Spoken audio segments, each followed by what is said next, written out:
motion of a charge in electric field.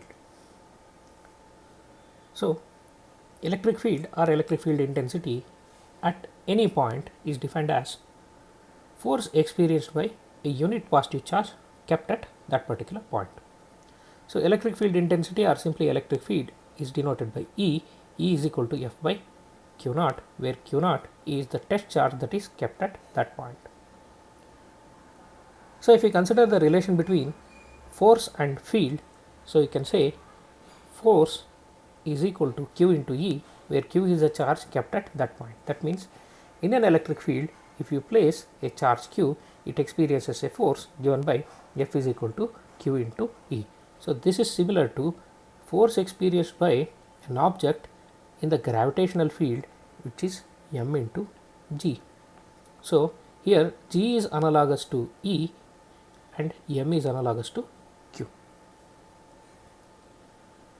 So, the direction of force is same as that of the direction of electric field if the charge is positive. If it is negative charge, the direction of force is opposite to electric field.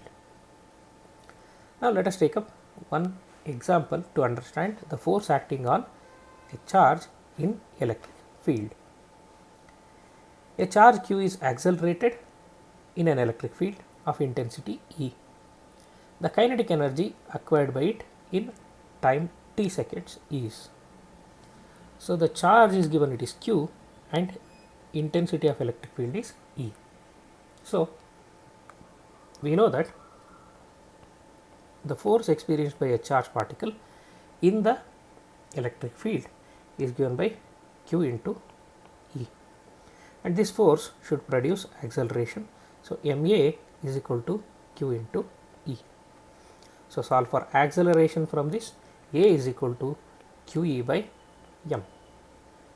So, we know that from Newton's second law, F is equal to ma, I have equated mass into acceleration to the electric force. So, acceleration obtained by the charge due to electric field is QE by m. Now, it is given that it initially starts off from rest.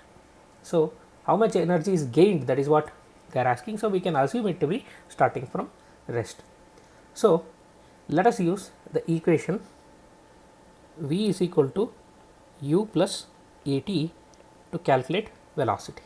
Here, if we assume initial velocity is to be 0, then V is equal to AT.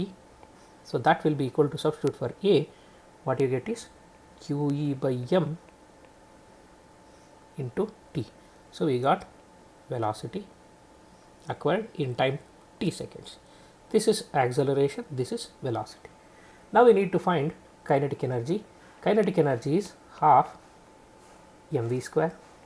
So, substitute for V, half m into QE by m into t whole square. So, that turns out to be half m into q square e square t square divided by m square. So, that turns out to be e square q square t square, m get cancelled, you will be left with one more m in the denominator. So, it will be 2m. So, e square q square t square divided by 2m, that is option D.